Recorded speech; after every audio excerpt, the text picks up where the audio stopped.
여러분 반갑습니다. 오늘 수요 성경 공부 오신 여러분들 환영하고요. 우리 잠시 기도하고 공부 시작하겠습니다. 하나님 아버지, 오늘도 저희들이 수요일 날 하나님 말씀을 공부하기 위해서 모였습니다. 말씀으로 우리를 새롭게 하여 주시옵소서. 예수님의 이름으로 기도하옵나이다. 아멘. 네, 오늘은 수요 성경 공부 역대하 30장에서 34장까지 말씀을 보겠습니다.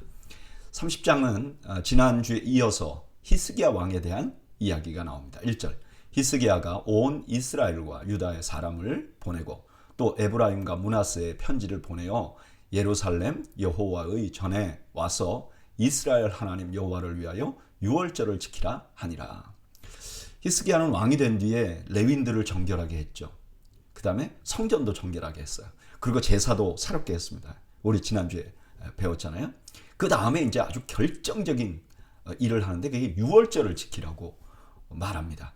유월절은 이스라엘이 출애굽했던 것을 기념하는 절기입니다.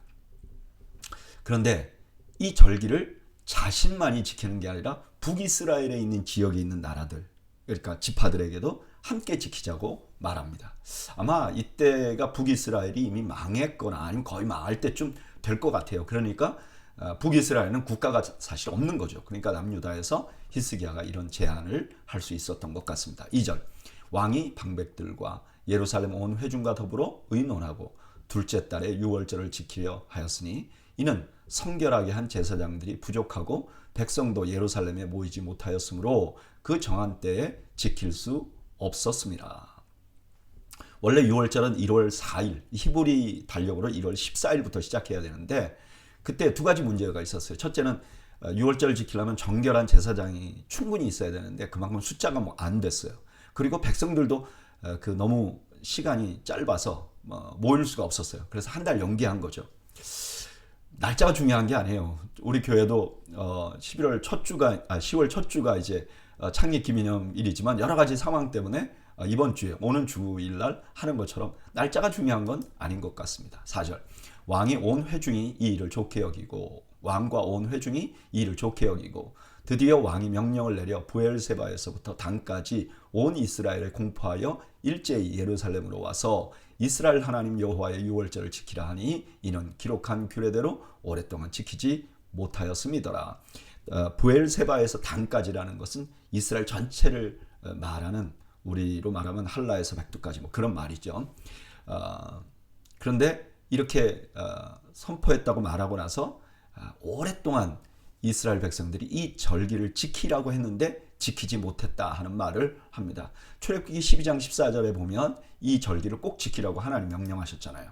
6절, 보발꾼들이 왕과 방백들의 편지를 받아가지고 왕의 명령을 따라 온 이스라엘과 유다에 두루 다니며 전하니 일러스되 이스라엘 자손들아 너희는 아브라함과 이삭과 이스라엘의 하나님 여호와께로 돌아오라. 그리하면 그가 너희 남은 자 곧 아수르 왕의 손에서 벗어난 자에게 돌아오시리라.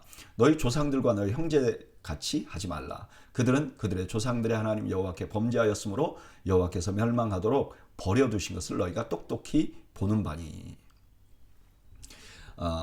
북이스라엘 사람들에게 너희들 이미 아수르에게 망했지 않느냐. 근데 남은 자들이라도 돌아오라. 그러면 하나님께서 너희들에게 돌아올 것이다.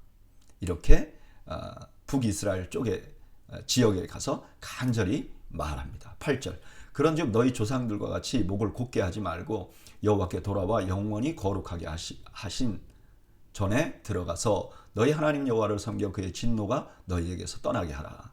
너희가 만일 여호와께 돌아오면 너희 형제들과 너희 자녀가 사로잡은 자들에게서 자비를 입어 다시 이 땅으로 돌아오리라. 너희 하나님 여호와는 은혜로우시고 자비하신지라. 너희가 그에게로 돌아오면 그의 얼굴을 너희에게로 돌이키지 아니하시리라 하였더라. 보발꾼이 에브라임과 므낫세 지방 각 성읍으로 두루 다녀서 스불론까지 이르렀으나 사람들이 그들을 조롱하며 비웃었더라. 그들이 이제 계속 다니면서 돌아오라 돌아오라 하면서 이렇게 말해요. 만약에 너희가 돌아오면 이미 사로잡혀 간 자들도 돌아오게 될 것이다. 9절에서. 왜냐? 하나님은 자비하신 분이기 때문이다. 그런데 북이스라엘의 대부분의 사람들은 조롱했어요. 그걸 받아들이지 않았던 거죠. 나중에 보면 이 은혜를 유다가 입게 된다는 것을 알 수 있습니다. 11절. 그러나 아셀과 므낫세와 스불론 중에서 몇 사람이 스스로 겸손한 마음으로 예루살렘에 이르렀고 하나님의 손이 또한 유다 사람들을 감동시키사 그들에게 왕과 방백들이 여호와의 말씀대로 전한 명령을 한 마음으로 준행하게 하셨더라. 북이스라엘에 그러면 아무도 안 왔느냐? 아니에요. 그 중에서도 겸손한 사람들은 왔어요. 그리고 남유다 사람들은 모두 참여합니다. 그러면 남유다 사람들이 뛰어난가?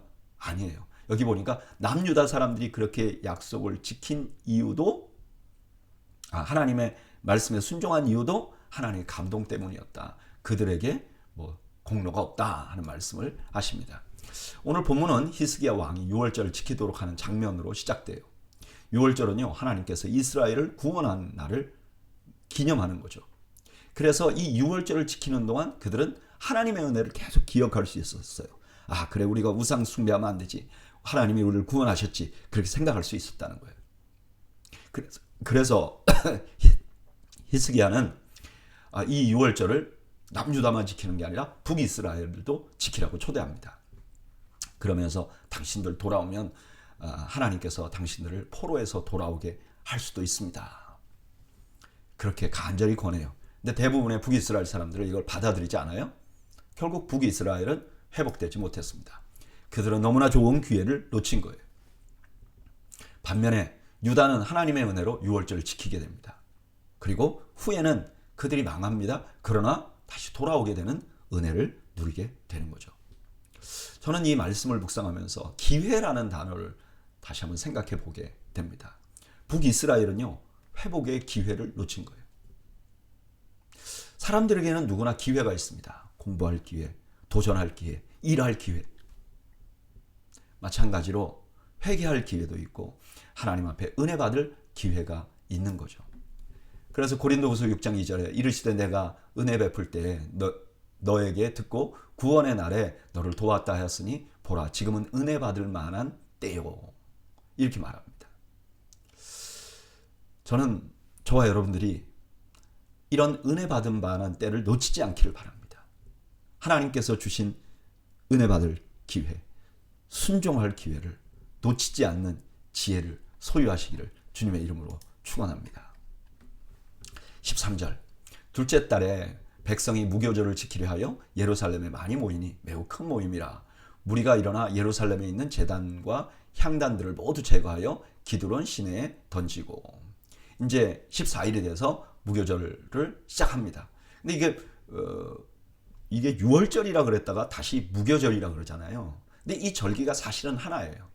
이제 14일이 되면 6월절을 지켜요. 그날은 출애굽한 날이잖아요. 그리고 일주일 동안은 무교절을 지켜요. 그래서 이때는 누룩이 없는 음식을 먹어요.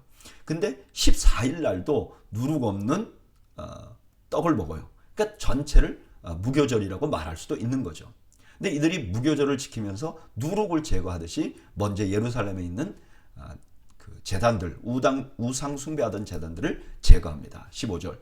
둘째 달 14째 날에 6월절 양을 잡으니 제사장과 레위 사람이 부끄러워하여 성결하게 하고 번제물을 가지고 여호와의 전에 이르러 규례대로 각기 자기들의 처소에 서고 하나님의 사람 모세의 율법을 따라 제사장들이 레위 사람들의 손에서 피를 받아 뿌리니라. 아마 이제 그 6월절이 시작됐는데도 아직도 정결하지 않는 제사장들이 있었을 거예요. 그들은 부끄러워하는데 다시 성결하게 했다 이런 말이죠. 그리고 제사 드리고 그 피를 성전에 막 뿌려요. 이건 성전을 정화하는 거죠. 17절. 회중 가운데 많은 사람들이 자신들을 정결하게 하지 못하였으므로 레위 사람들이 모든 부정한 사람들을 위하여 6월절 양을 잡아 그들로 여호와 앞에 성결하게 하였으나 에브라임과 므낫세와 이사갈과 스불론의 많은 무리는 자기들을 깨끗하게 하지 아니하고 6월절 양을 먹어 기록한 규례를 어긴지라. 히스기야가 그들을 위하여 기도하여 이르되 선하신 여호와여 사하옵소서. 이제 지금 성전을 깨끗하게 하고 제사장들을 깨끗하게 했잖아요. 그리고 그 6월절 제사를 드릴 사람들도 이제 6월절 어린 양을 제사를 드림으로 인해서 정결하게 된 거죠. 근데 문제는 이제 에브라임과 므낫세와 그러니까 주로 북이스라엘 사람들은 그럴 기회를 놓쳤는데 와가지고 6월절 양에 양에 참여한 거죠. 그들의 제사에 그 음식을 먹은 거죠. 그럼 이게 제사로 인해서 다시 뭔가 정결하게 되어야 하거나 아니면 벌을 줘야 되는 거잖아요. 근데 그걸 보고 히스기야가 기도하는 거예요. 이게 중보 기도를 하는 거죠. 19절 결심하고 하나님 곧 그의 조상들의 하나님 여호와를 구하는 사람은 누구든지 비록 성소의 결례대로 스스로 깨끗하게 못하였을지라도 사하옵소서 하였더니 여호와께서 히스기야의 기도를 들으시고 백성을 고치셨더라. 히스기야의 기도의 내용이 뭐냐? 하나님, 우리가 결례, 겉으로 보는 예식으로는 아직도 불결합니다. 그러나 그 마음이 하나님의 유월절을 지키기를 원해서 왔지 않습니까? 그러니까 이들의 마음을 보고 좀 용서해 주세요. 하나님이 그 히스기야의 기도를 들으신 거죠. 여기 고치셨다 그러는데 고치신 건 뭐 질병을 고치신다는 말인데 여기서는 아마 영적으로 정결하게 했다 하는 그런 의미가 있는 거죠. 21절 예루살렘에 모인 이스라엘 자손이 크게 즐거워하며 7일 동안 무교절을 지켰고 레위 사람들과 제사장들은 날마다 여호와를 칭송하며 큰 소리 나는 악기를 울려 여호와를 찬양하였으며 히스기야는 여호와를 섬기는 일에 능숙한 모든 레위 사람들을 위로하였더라. 이와 같이 절기 7일 동안에 무리가 먹으며 화목제를 드리고 그의 조상들의 하나님 여호와께 감사하였더라. 이게 오랫동안 안 지켰기 때문에 만약에 레위인이 없었으면 유월절을 어떻게 하는지 몰랐을 거예요. 근데 레위인들이 헌신할 뿐만 아니라 지식을 갖고 있어서 유월절을 한 거죠. 그러니까 왕이 너무 잘했다, 고맙다. 그리고 그 가르침에 따라서 유월절을 지키고 모두가 다 감사하는 그런 시간을 보냈다 이렇게 말한 거죠. 23절 온 회중이 다시 7일을 지키기로 결의하고 이에 또 7일을 즐겁게 지켰더라. 유다왕 히스기야가 수송아지 1000마리와 양 7,000마리를 회중에게 주었고 방백들은 수송아지 1000마리와 양 10,000마리를 회중에게 주었으며 자신들을 성결하게 한 제사장들도 많았더라. 7일 지키고 나니까 좀 아쉬워요. 그래서 7일 더 했다는 거예요. 참 이거 뭐에 매이지 않는 거죠. 중심을 지킨 거죠. 너무 좋으니까 먼저 히스기야가 엄청난 그 짐승들을 회중을 위해서 선물로 줍니다. 큰 잔치를 할 수 있도록. 그리고 이것에 너무 즐거우니까 제사장들도 다시 성결하게 한 사람들이 많아졌다고 말합니다. 25절 유다 온 회중과 제사장들과 레위 사람들과 이스라엘에서 온 모든 회중과 이스라엘 땅에서 나온 나그네들과 유다에 사는 나그네들이 다 즐거워하였으므로 예루살렘에 큰 기쁨이 있었으니 이스라엘 왕 다윗의 아들 솔로몬 때부터 이러한 기쁨이 예루살렘에 없었더라. 그때 제사장들과 레위 사람들이 일어나서 백성을 위하여 축복하였으니 그 소리가 하늘에 들리고 그 기도가 여호와의 거룩한 초소 하늘에 이르렀더라. 유월절로 인해서 이스라엘이 하나가 됩니다. 그리고 큰 기쁨이 가득해요. 그리고 제사장과 레위인들의 기도가 하늘에 상달되었다라고 그 결과를 기록합니다. 오늘 본문은 이전 말씀에 이어서 유월절이 어떻게 진행됐는지 자세히 설명합니다. 그리고 마지막에는 그 유월절을 지킴으로 일어난 일을 알려줍니다. 첫째는요, 남북으로 갈라졌던 온 이스라엘이 하나가 됩니다. 물론 북이스라엘에 많은 사람들이 참여하지 못했어요. 그러나 그 중에 정결한 사람들이 참여함으로 유다 사람들뿐만 아니라 북이스라엘도 이 유월절에 함께 동참하게 됩니다. 그러니까 하나가 된 거죠. 게다가 그 북이스라엘 사람들이 잘 몰라가지고 유월절 양을 정결케 하지도 않고 먹은 것 때문에 어쩌면 서로 반목할 수 있었는데 히스기야가 그를 위해서 사죄의 기도를 드림으로 이게 다 하나가 됐어요. 그 다음에 이렇게 유월절 지키니까 모두가 기쁨이 있어요. 솔로몬 시대 이후에 이런 기쁨이 없었다고 말해요. 그리고 기도가 하늘에 상달됩니다. 저는 이 말씀 묵상하면서 오늘날의 유월절은 뭘까? 이런 생각을 해봅니다. 여러분, 유월절은 하나님께서 그 백성을 구원하신 것을 기억하는 절기예요. 그렇다면 오늘날 하나님께서 우리를 구원하셨다는 걸 기억하게 하는 건 뭘까? 저는 잠시도 머뭇거리지 않고 그건 십자가라고 생각을 합니다. 왜냐? 십자가는요, 하나님이 우리를 구원하시기 위해서 무엇을 했는지를 보여주기 때문에 그래요. 그렇다면 십자가를 우리 모두가 함께 묵상하면 우리가 하나가 될 수 있는 거죠. 온 공동체가 하나가 될 수 있는 거죠. 교회가 아무리 사람이 많아도 하나가 될 수 있는 거죠. 그리고 교회가 기쁨을 회복할 수 있는 거죠. 뭔가 잘 먹고 축제를 하고 그래서 기쁨이 회복되는 게 아니라 하나님께서 우리를 어떻게 구원해 주셨는지를 묵상할 때 우리가 기쁨이 회복되는 거죠. 그리고 또한 우리가 이 십자가를 의지하고 하나님께 기도할 때 하나님께서 우리의 기도를 들어주시는 은혜가 있는 거죠. 십자가가 이렇게 우리에게 축복입니다. 그런데 유다 사람들이 유월절을 오랫동안 잊은 것처럼 오늘날도 너무나 많은 사람들이 십자가를 잊고 신앙생활을 해요. 이게 큰 문제입니다. 여러분, 십자가는 우리의 구원의 길입니다. 우리를 구원한 표징이에요. 근데 이걸 잊고 사니까, 이 은혜를 잊고 사니까 하나 되지도 못하고 반목하죠. 기쁨을 상실하게 되고 기도가 힘을 잃게 된 것이죠.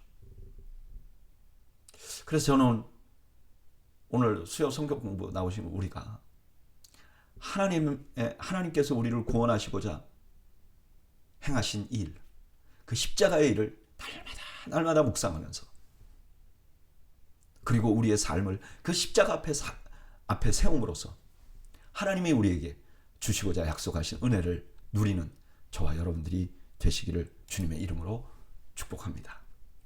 31절, 이 모든 일이 끝나며 거기에 있는 이스라엘 무리가 나가서 유다 여러 성읍에 이르러 주상을 깨뜨리며 아세라 목상을 찍으며 유다와 베냐민과 에브라임과 므낫세 온 땅에서 산당들과 제단들을 제거하여 없애고 이스라엘 모든 자손이 각각 자기들의 본성 기업으로 돌아갔더라.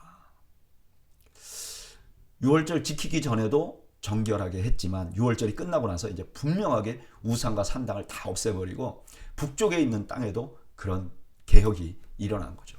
2절, 히스기야가 제사장들과 레위 사람들의 반열을 정하고 그들의 반열에 따라 각각 그들의 직임을 행하게 하되 곧 제사장들과 레위 사람들에게 번제와 화목제를 드리며 여호와의 휘장문에서 섬기며 감사하며 찬송하게 하고 또 왕의 재산 중에 얼마를 정하여 여호와의 율법에 기록된 대로 번제 곧 아침과 저녁의 번제와 안식일과 초하루와 절기의 번제에 쓰게 하고 또 예루살렘에 사는 백성을 명령하여 제사장들과 레위 사람들의 몫에 음식을 주어 그들에게 여호와의 율법을 힘쓰게 하라 하니라. 먼저 히스기야가 이제 유월절 이렇게 해보니까 레위 사람들이 너무 중요한 거죠. 이분들이 없었으면 이런 축복을 누릴 수 없었으니까. 그래서 이들의 조직을 이제 재정비합니다. 그리고 제사를 드리려면 물질이 필요하잖아요. 근데 그거 없으면 제사를 못 지내니까 왕이 먼저 제사를 헌납합니다.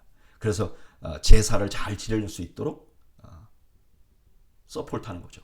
그리고 나서 온 예루살렘에 있는 백성들에게 너희들은 나는 제사 드릴 이 제물을 공급할 테니 너희들은 지금 이렇게 제사에 집중하고 있는 레위인들이 먹을 음식을 너희들이 공급하라 이렇게 말합니다. 5절, 왕의 명령이 내리자 곧 이스라엘 자손이 곡식과 포도주와 기름과 꿀과 밭의 모든 소산의 첫 열매들을 풍성히 드렸고 또 모든 것에 11조를 많이 가져왔으며 유다 여러 성읍에 사는 이스라엘과 유다 자손들도 소와 양의 11조를 가져왔고 또 그들의 하나님 여호와께 구별하여 드릴 성물에 11조를 가져왔으며 그것을 쌓아 여러 더미를 이루었는데 셋째 달에 그 더미를 쌓기 시작하여 일곱째 달에 마친지라. 그 말을 들은 예루살렘 사람들이 그래 우리가 레위인들을 서포트하라고 성경에 말했지. 얼마를 해야 되지? 보니까 성경에 10분의 1을 드리라고 이미 율법에 말씀하셨어요. 그러니까 그러면 우리가 우리 소유의 10분의 1을 가져다 줘야 되겠다. 그래가지고 10분의 1을 가져왔는데 이게 엄청나게 많았다는 거죠. 그러니까 셋째 달부터 일곱째 달까지 쌓았다는 거예요. 8절, 히스기야와 방백들이 와서 쌓인 더미를 보고 여호와를 송축하고 그의 백성 이스라엘을 위하여 축복하니라. 히스기야가 그 더미들에 대하여 제사장들과 레위 사람들에게 물으니 사독의 족속 대제사장 아사야가 그에게 대답하여 이르되 백성이 예물을 여호와의 전에 드리기 시작함으로부터 우리가 만족하게 먹었으나 남은 것이 많으니 이는 여호와께서 그의 백성에게 복을 주셨음이라. 그 남은 것이 이렇게 많이 쌓였나이다. 11조를 보냈는데 엄청나게 쌓였잖아요. 그러니까 하나님께 감사하죠. 왜요? 11조가 이렇게 많다는 것은 10분의 9가 그 사람들에게 있다는 뜻이잖아요. 그러니까 하나님께 더 감사하고 그렇게 허물한 그 백성들 때문에 더 감사하고 이게 너무너무 넉넉했다는 거예요. 레위인들이 먹고 남을 만큼 많았다는 거죠. 11절 그때 히스기야가 명령하여 여호와의 전 안에 방들을 준비하라 하므로 그렇게 준비하고 성심으로 그 예물과 11조와 구별한 물건들을 갖다 두고 레위 사람 고나냐가 그 일의 책임자가 되고 그의 아우 시므이는 부책임자가 되며 여히엘과 아사시야와 나핫과 아사헬과 여리못과 요사밧과 엘리엘과 이스마갸와 마핫과 브나냐는 고나냐와 그의 아우 시므이의 수하에서 보살피는 자가 되니 이는 히스기야 왕과 하나님의 전을 관리하는 아사랴가 명령한 바이며 물건을 남은 걸 어떻게 하냐 버리지 않고 다 그 성전 그 바깥 벽에 방들을 마련해서 거기다가 채워넣습니다. 그리고 관리할 사람들을 세워놔요. 14절 동문지기 레위 사람 임나의 아들 고레는 즐거이 하나님께 드리는 예물을 맡아 여호와께 드리는 것과 모든 지성물을 나눠주며 그의 수하에 에덴과 미냐민과 예수아와 스마야와 아마랴와 스가냐는 제사장들의 성읍들에 있어서 직임을 맡아 그의 형제들에게 반열대로 대소를 물어나고 나눠주되 3세 이상으로 족보에 기록된 남자 외에 날마다 여호와의 전에 들어가서 그 반열대로 직무에 수정드는 자들에게 다 나눠주며 이제 이 재물을 나눠줬는데 모든 레위인들에게 나눠줬다는 거죠. 17절 또 그들의 족속대로 족보에 기록된 제사장들에게 나눠주며 20세 이상 그 반열대로 직무를 맡은 레위 사람들에게 나눠주며 또 그 족보에 기록된 온 회중의 어린 아이들이 아내들 자녀들에게 나눠주며 주었으며 이 회중은 성결하고 충실히 그 직분을 다하는 자며 각 성읍에서 등록된 사람이 있어 성읍 가까운 들에 사는 아론 자손 제사장들에게도 나눠주되 제사장들의 모든 남자와 족보에 기록된 레위 사람들에게 나누어 주었더라. 성읍에 사는 사람들 그리고 그렇지 못한 사람들까지 다 나눠줬다는 거예요. 예전에 레위 사람들은 이제 땅이 없고 성읍만 받았잖아요. 그러니까 대부분의 레위 사람들은 성읍에 살지만 성읍 밖에 뭐 그동안 살면서 형편이 여러 가지로 어려워져서 성읍 밖에 사는 사람들까지 다 챙겨줬다는 거예요. 왜 이렇게 했는가? 자신들의 직무에 충성하도록. 20절 히스기야가 온 유다에 이같이 말하되 그의 하나님 여호와 보시기에 선과 정의와 진실함으로 행하였으니 그가 행하는 모든 일 곧 하나님의 전에 수정드는 일이나 율법에나 계명에나 그의 하나님을 찾고 한 마음으로 행하여 형통하였더라. 그냥 히스기야가 한 행동을 딱 한마디로 뭐라 선, 정의, 진실함으로 했다. 그리고 모든 일에 하나님을 찾았다. 그렇게 말합니다. 정말 이보다 더 좋은 칭찬은 없었겠죠. 오늘 본문에는 히스기야가 6월절 절기를 마친 후에 이 개혁이 지속 가능하도록 단회로 끝나는 게 아니라 지속적으로 할 수 있도록 레위인의 조직을 정비합니다. 그들이 하나님의 율법을 더 집중하고 모든 제의를 이렇게 수정되는데 문제가 없도록 그렇게 해줍니다. 그리고 그렇게 하려면 제일 중요한 게 생활이 돼야 되잖아요. 그러니까 백성들에게 레위인들이 생활할 수 있도록 후원하라고 말합니다. 백성들은 11조를 생각하게 되고 11조로 레위인들을 후원하게 됩니다. 저는 이 말씀 구상하면서 오늘날 목회자들에 대해서 생각이 나더라고요. 목회자는 레위인은 아닙니다, 여러분. 근데 목회자들이 말씀을 연구하죠. 그리고 이 말씀을 연구해서 아주 제대로 하나님의 뜻을 회중에게 전달하는 아주 중요한 임무를 맡고 있죠. 그래서 어쩌면 그 레위인들의 역할과 이 당시 레위인들의 역할과 그 지금 목회자들의 역할이 유사한 면이 있는 것 같아요. 이렇게 보면 회중은 목회자가 말씀 연구를 집중하도록 물질적으로 후원해야 하는 것이 아주 중요하다는 생각이 듭니다. 요즘에는요, 사실 자비랑 목회가 많이 활성화되어 있어요. 많은 교회 목사님들이 자비랑 목회를 합니다. 그러니까 자기가 셀프 서포트 하는 거죠. 자기가 스스로 자기 생활비를 벌고 또 목회를 하는 거예요. 이것이 성경적인 근거도 있어요. 사도 바울도 그렇게 했고요. 그리고 지금 요즘을 보면 아주 교회가요, 빈익빈 부익부가 아주 극명해요. 그래서 큰 대형 교회들은 어마어마하게 커지고요. 그다음에 중간층의 교회들이 점점 없어지고 이제 작은 개척 교회들이 많아져요. 근데 이렇게 작은 개척 교회들은 상황이 그 교인이 몇 명 안 되는데 목회자의 생활비 전체를 대기가 후원하기가 어려운 경우가 너무 많습니다. 저는 개인적으로 자비랑 목회도 매우 성경적이라고 생각해요. 그리고 저는 목회를 하면 이렇게 과거에 해봤는데 너무 기쁨이 많더라고요.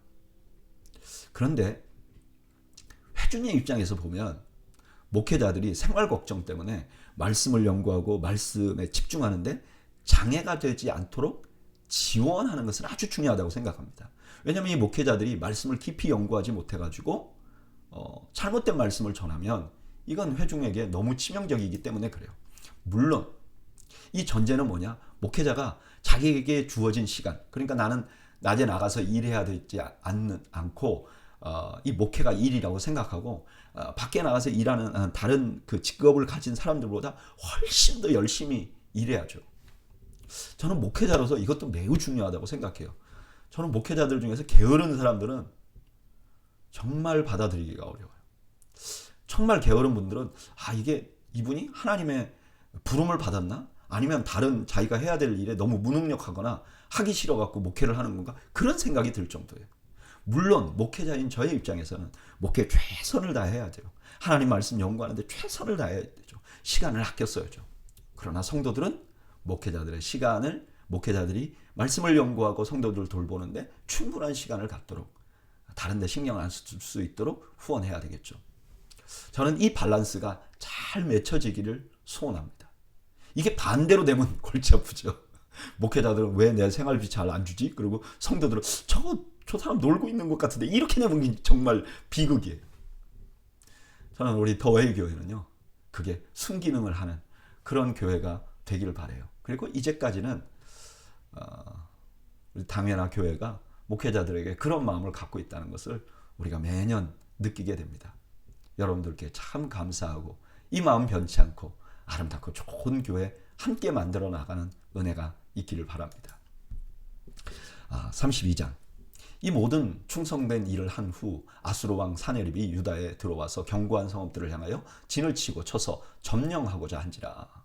이렇게 하나님 앞에 순종했으면 모든 일이 형통해야 될 거 아닙니까? 근데 불행이 찾아와요. 아수르 당시의 최강국이 쳐들어옵니다. 2절. 히스기야가 사네립이 예루살렘을 치러 온 것을 보고 그의 방백들과 용사들과 더불어 의논하고 성 밖에 모든 물 근원을 막고자 하며 그들이 돕더라. 이에 백성이 많이 모여 모든 물 근원과 땅으로 흘러가는 시내를 막고 이르되 어찌 아수르 왕들이 와서 많은 물을 얻게 하리요 하고. 그 예루살렘을 보면요, 예루살렘 성은 이제 산 위에 있어요. 이렇게 언덕이에요. 그리고 골짜기가 있고 그 뒤에도 산이에요. 그러니까 여기는 물이 풍부하지 않아요. 근데 다행히 그 예루살렘 그 성이 있는 그 주변에는 이제 샘물이 많아요. 그러니까 히스기야가 그 물을 다 말려버리는 거죠. 그러면 딴 데서 물 얻기가 너무너무 어려워요. 그러니까 아주 좋은 전략을 히스기야가 세운 거죠. 5절. 히스기야가 힘을 내어 무너진 모든 성벽을 보수하되 망대까지 높이 쌓았고 또 외성을 쌓고 다윗성의 밀로를 견고하게 하고 무기와 방패를 많이 만들고 군대 지관들을 세워 백성을 거느리게 하고 성문 광장에서 자기 앞에 무리를 모으고 말로 위로하여 이르되 가만히 그냥 하늘만 바라보고 있는 게 아니라 성을 아주 든든하게 만들어요. 물을 말렸고 성을 튼튼하게 만들어요. 그리고 이제 백성들에게 이제 연설을 하는 거죠. 7절. 너희는 마음을 강하게 하며 담대히 하고 아수르 왕과 그들을 따르는 온 무리로 말미암아 두려워하지 말며 놀라지 말라. 우리와 함께 하시는 이가 그와 함께하는 자보다 크니 그와 함께하는 자는 육신의 팔이요 우리와 함께하시는 이는 우리의 하나님 여호와시라. 반드시 우리를 도우시고 우리를 대신하여 싸우시리라 하며 백성이 유다 왕 히스기야의 말로 말미암아 안심하니라. 이제 히스기야가 백성들에게 이제 사기를 낙심이 되면 안 되니까 사기를 높이기 위해서 하나님이 우리를 도우실 거다. 힘내라. 이렇게 말합니다. 근데 이게 백성들이 위로를 받았던 건 뭐죠? 이들이 하나님을 의지하고 있잖아요. 그러니까 이 말이 힘이 있는 거예요. 근데 이 사람들이 하나님을 의지하지 않았으면 이제 이게 힘이 없었겠죠. 9절.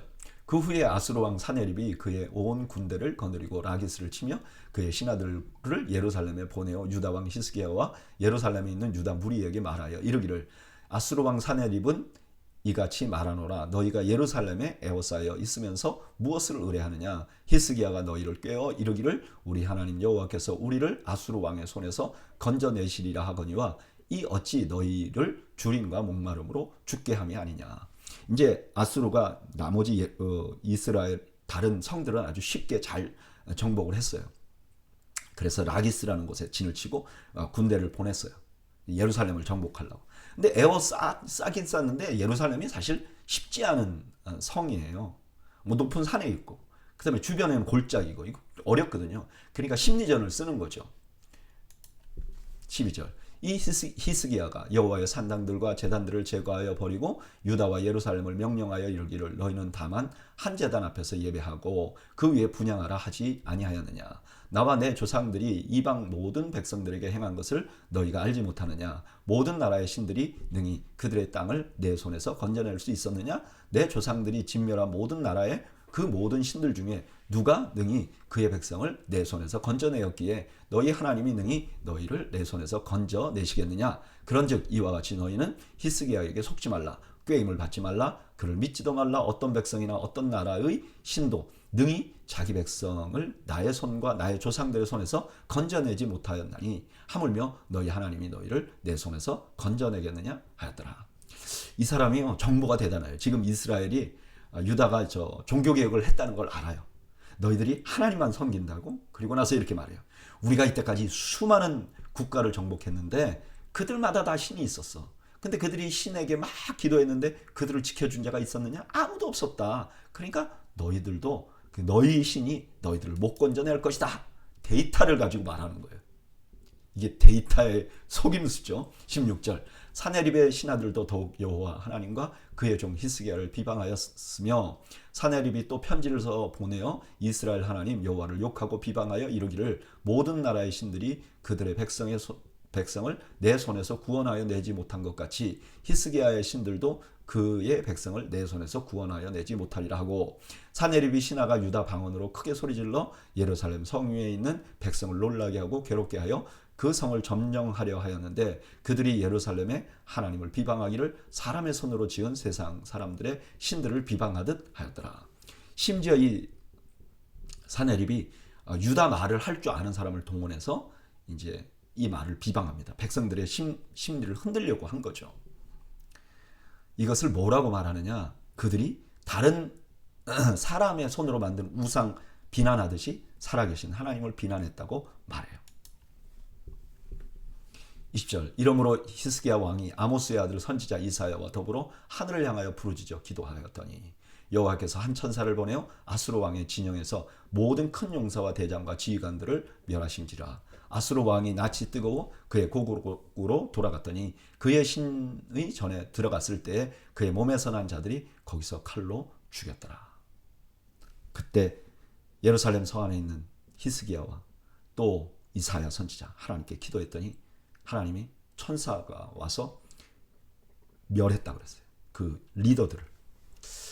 어떻게 멸했는지 몰라요. 근데 아마 어떤 분들은 갑자기 큰 전염병이 돌았다. 뭐 이렇게도 말하고 뭐 이유는 알 수 없어요. 근데 하여간 많이 죽었어요. 그래서 이 아수르 왕이 수치를 느끼면서 돌아간 다음에 아들에게 죽임을 당해요. 이게 한 20년 후에 일어날 일이에요.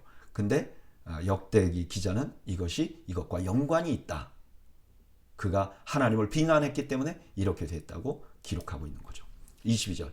이와 같이 여호와께서 히스기야와 예루살렘 주민을 아수르 왕 사네립의 손과 모든 적국의 손에서 구원하여 내사 사면으로 보호하시매 여러 사람이 예물을 가지고 예루살렘에 와서 여호와께 드리고 또 보물을 유다 왕 히스기야에게 드린지라. 이후로부터 히스기야가 모든 나라의 눈에 존귀하게 되었더라. 이 일이 일어나고 나니까 주변에서 난리가 난 거죠. 저 아수르가 저 유다를 정복하지 못하다니.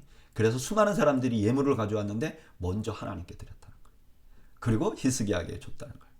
이거 하나님이 하셨다는 걸 다 알았다는 거죠. 그런데 그것 때문에 히스기야가 존귀하게 보였다는 거예요.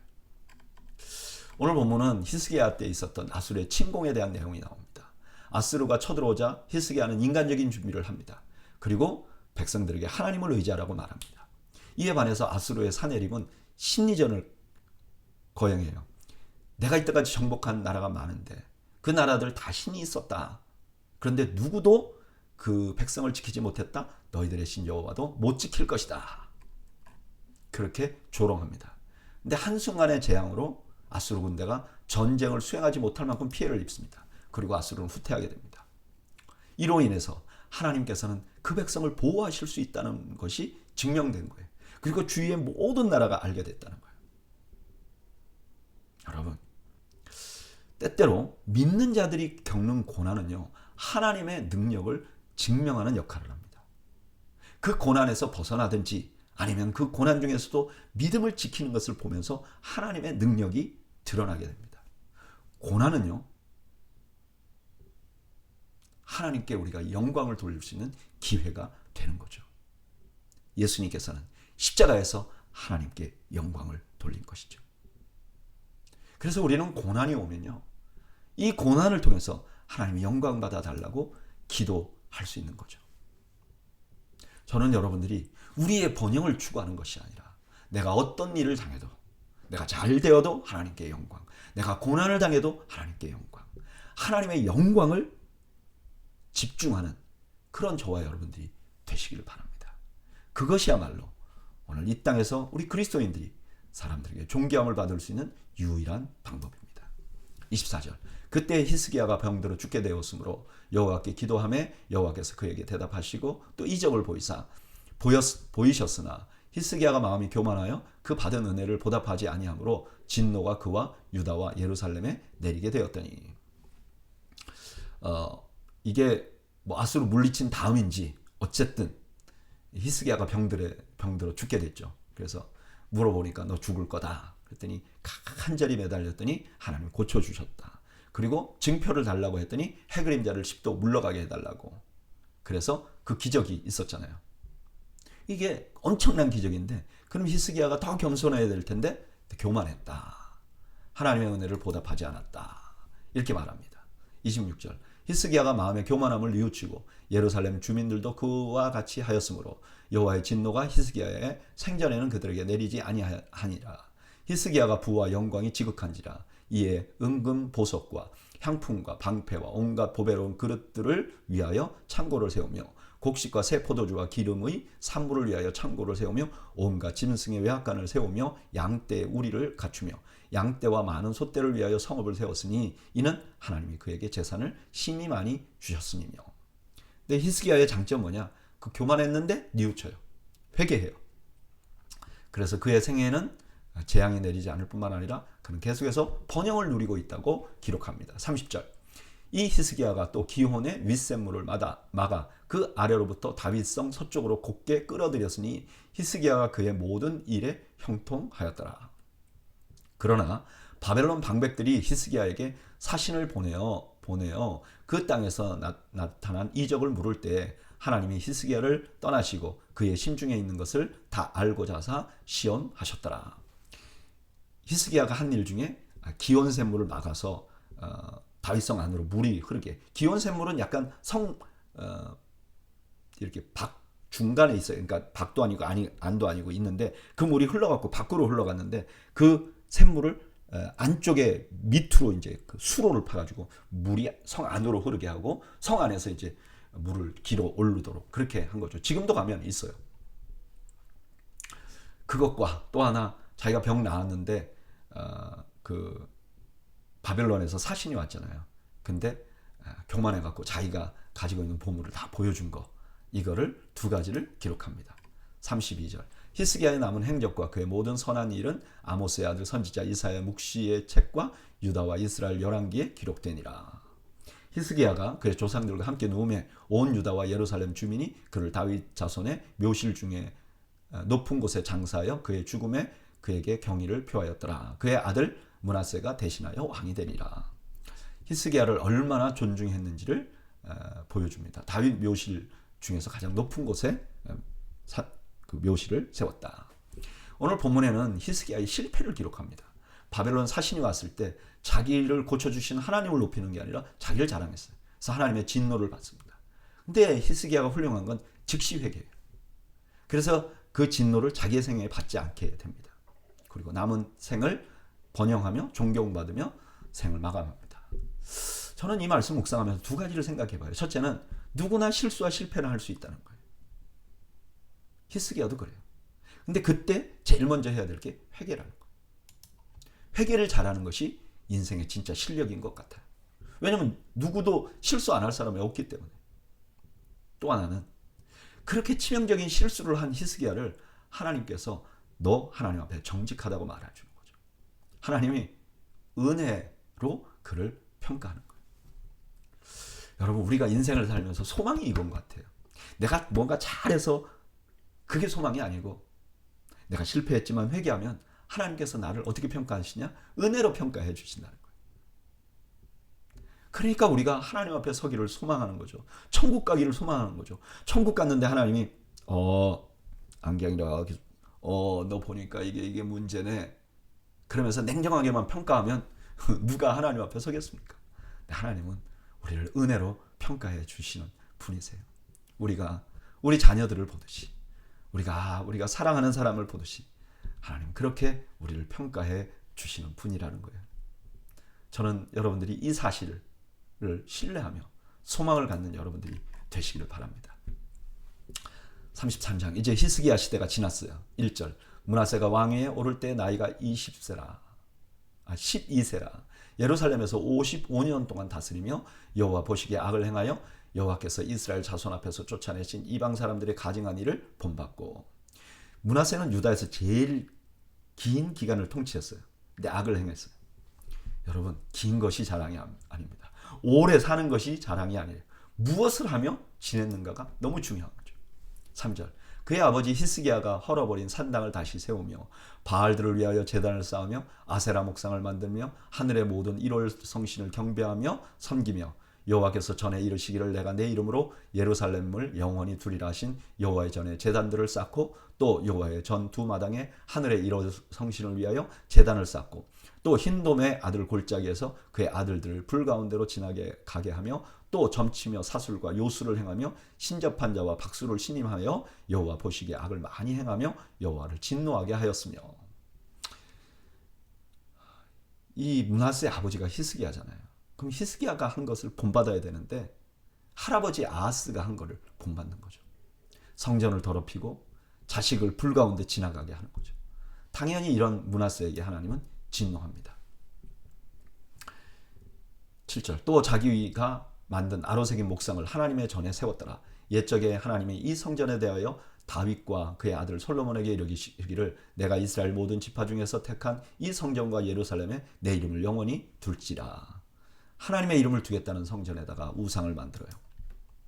8절, 만일 이스라엘 사람이 내가 명령한 일들 곧 모세를 통하여 전한 모든 율법과 율례와 규례를 지켜 행하면 내가 그들의 발로 다시는 그의 조상들에게 정하여준 땅에서 옮기지 않게 하리라 하였으나 유다와 예루살렘 주민이 므낫세의 꾀임을 받고 악을 행하는 것이 여호와께서 이스라엘 자손 앞에서 멸하신 다른 나라보다 더욱 심하였더라. 율법을 잘 지키면 너희 나라 망하지 않게 할 거야 라고 말했는데 지키지 않았다는 거예요.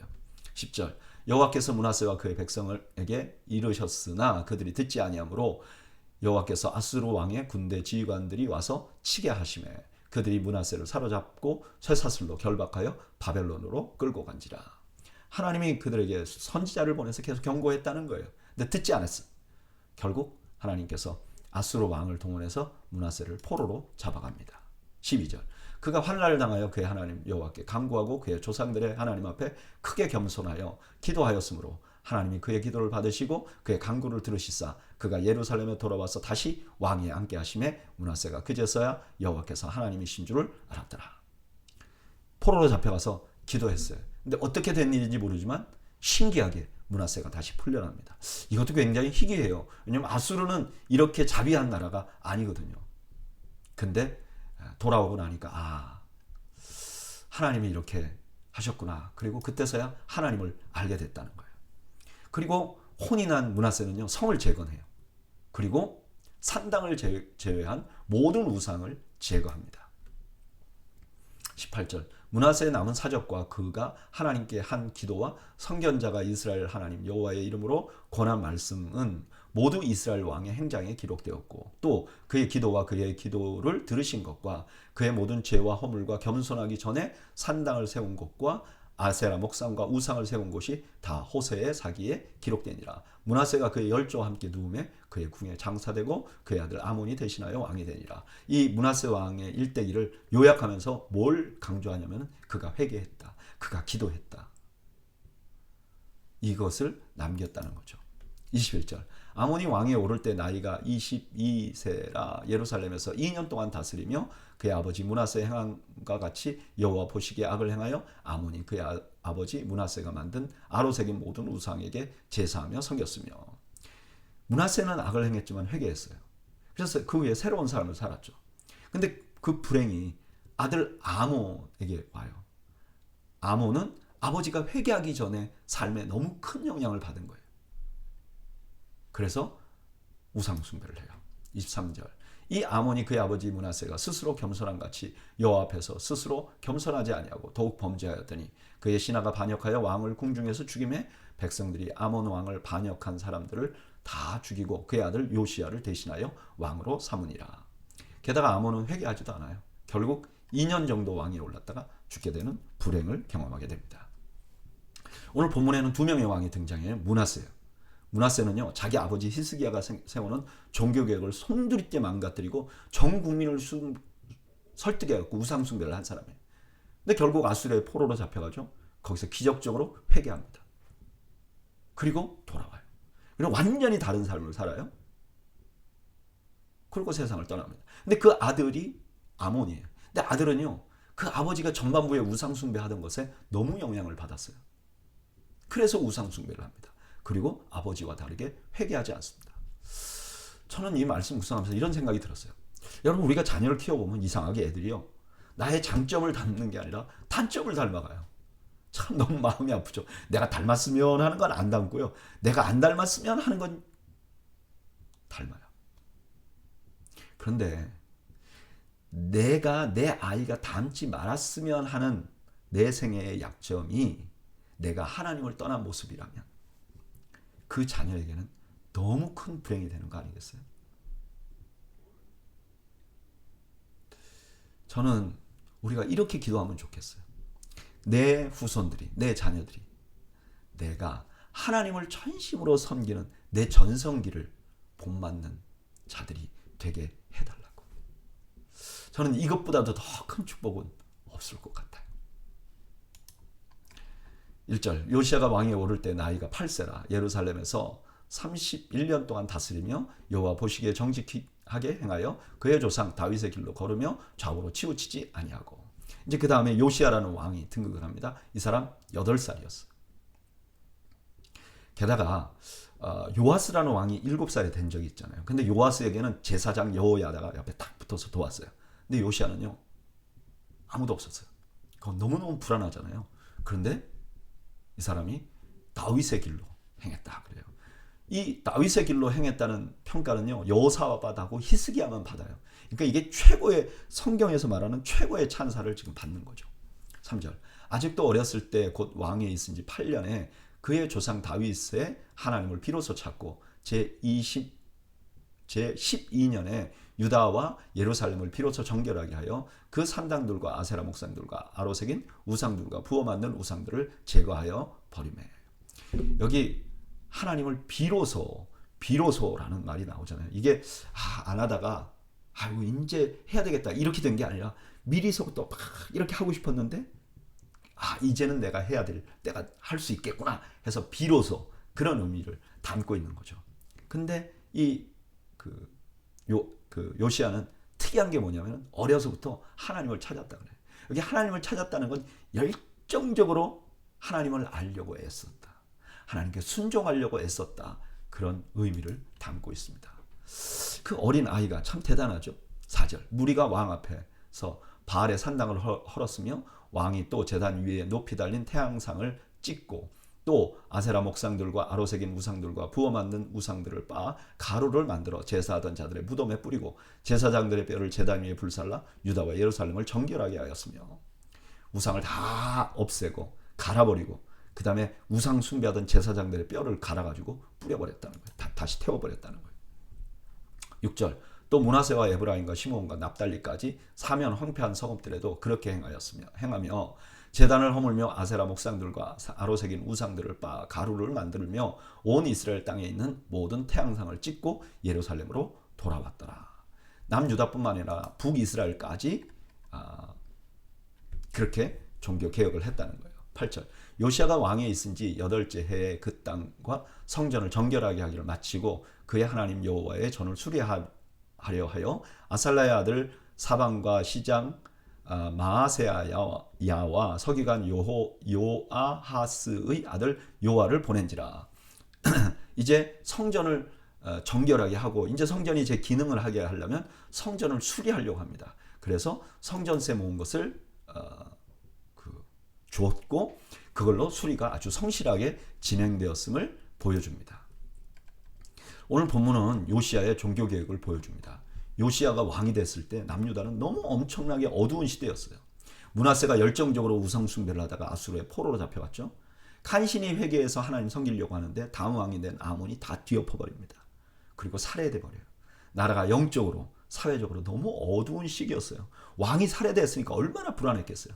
게다가 8살의 나이로 왕이 됐어요. 사람들이 다 불안했을 거예요. 저 아이가 뭘 할까? 근데 16살이 됐을 때 본격적으로 개혁을 시작합니다. 그리고 그 개혁은 철저했어요. 도대체 어떻게 이런 일이 가능했을까? 그 답을 우리가 그가 어렸을 때부터 하나님을 찾았다는 말씀에서 찾습니다. 그는 어렸을 때부터 하나님을 열정적으로 알고 싶어 했고 그 하나님께 순종하고 싶었고 하나님께 의논했던 거죠. 그랬더니 이 엄청난 일을 한 거죠. 여러분, 나이가 문제가 아닙니다. 하나님의 뜻을 알려고 몸부림치느냐 아니냐가 중요해요. 저는 오늘 성경 공부 나오신 우리가 모두 하나님을 알기 위해서 몸부림치는 그런 지혜가 있기를 주님의 이름으로 축원합니다. 자, 이제 성전 수리를 하다가 역사상 엄청난 일이, 남유다의 역사상 정말 엄청난 일이 일어난 것을 기록합니다. 14절, 무리가 여호와의 전에 헌금한 돈을 꺼낼 때에 제사장 힐기야가 모세가 전한 여호와의 율법책을 발견하고 힐기야가 서기관 사반에게 말하여 이르되 내가 여호와의 전에서 율법책을 발견하였노라 하고 힐기야가 그 책을 사반에게 주매 사반이 책을 가지고 왕에게 나가서 복명하며 이르되 왕께서 종들에게 명령하신 것을 종들이 다 준행하였나이다. 성전 수리하다가 율법책을 발견한 거예요. 17절, 또 여호와의 전에서 발견한 돈을 쏟아서 감독자들과 일꾼들에게 주었나이다 하고 서기관 사반이 또 왕에게 아뢰어 이르되 제사장 힐기야가 내게 책을 주더이다 하고 사반이 왕 앞에서 그것을 읽음에 왕이 율법의 말씀을 듣자 곧 자기 옷을 찢었더라. 이 율법책을 오랫동안 이스라엘 사람들이 읽지 않았던 거죠. 그냥 보관만 했던 거예요. 그래서 몰랐는데 이제 알고 나니까 와, 이거 큰일 났다 해서 옷을 찢은 거죠. 옷을 찢는 것은 회개의 의미예요. 20절, 왕이 힐기야와 사반의 아들 아히감과 미가의 아들 압돈과 서기관 사반과 왕의 시종 아사야에게 명령하여 이르기를 너희는 가서 나와 및 이스라엘과 유다의 남은 자들을 위하여 이 발견한 책의 말씀에 대하여 여호와께 물으라. 우리 조상들이 여호와의 말씀을 지키지 아니하였고 이 책에 기록된 모든 것을 준행하지 아니하였으므로 여호와께서 우리에게 쏟으신 진노가 크도다 하니라. 이제 이 율법책을 어떻게 할지 선지자들에게 물어봐. 자문을 구해라. 이렇게 말해요. 그리고 그렇게 한 이유가 뭐냐? 이 율법을 읽어보니까 그 율법에서 하지 말라는 일을 자기와 자기 조상들이 너무 많이 한 거예요. 그러니까 결과는 뭐냐? 하나님의 진노를 받을 수밖에 없어. 그럼 어떻게 할까? 이거 꼭 물어보라고 이제 선지자들에게 말하라고 합니다. 그랬더니 훌다라는 여선지자에게 문의를 해요. 이 사람은 예루살렘 안에 살던 사람이에요. 그랬더니 그 훌다가 이제 그 하나님께 받은 말씀을 전달합니다. 24절, 여호와께서 이같이 말씀하시기를 내가 이곳과 그 주민에게 재앙을 내리되 곧 유다 왕 앞에서 읽은 책에 기록된 모든 저주대로 하리니 이는 이 백성이 나를 버리고 다른 신들에게 분향하며 그의 손의 모든 행위로 나의 노여움을 샀습니다. 그러므로 나의 노여움을 이곳에 소돔에 꺼지지 아니하리라 하라 하셨느니라. 이 책에 기록된 대로 될 것이다.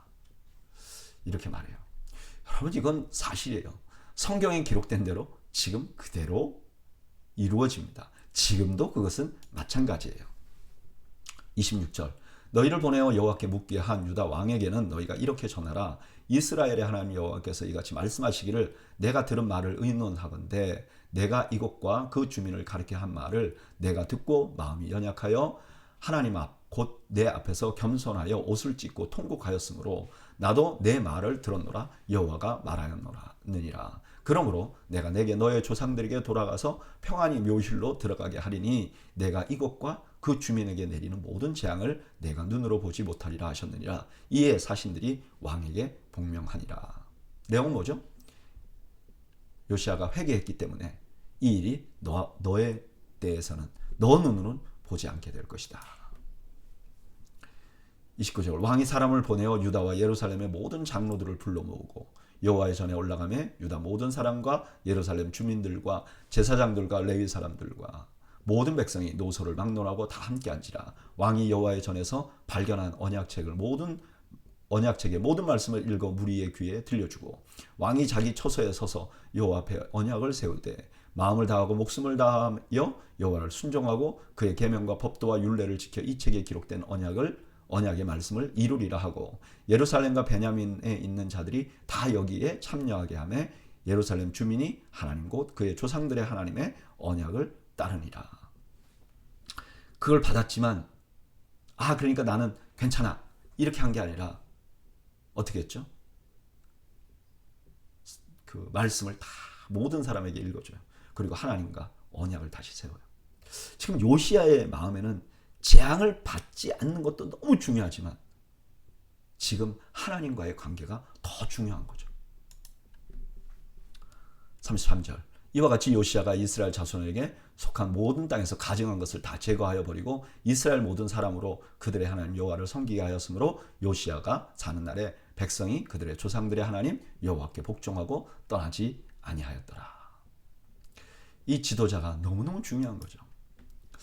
오늘 본문에 요시야 왕이 성전 수리하면서 율법책을 발견한 그 사건을 좀 구체적으로 다룹니다. 이 율법책의 내용을 들은 왕은 위기를 느낍니다. 왜냐하면 거기에 기록된 대로 다 된다고 하면 자기들은 진노를 받아야 마땅하기 때문에 그걸 알고 그는 하나님 앞에 회개합니다.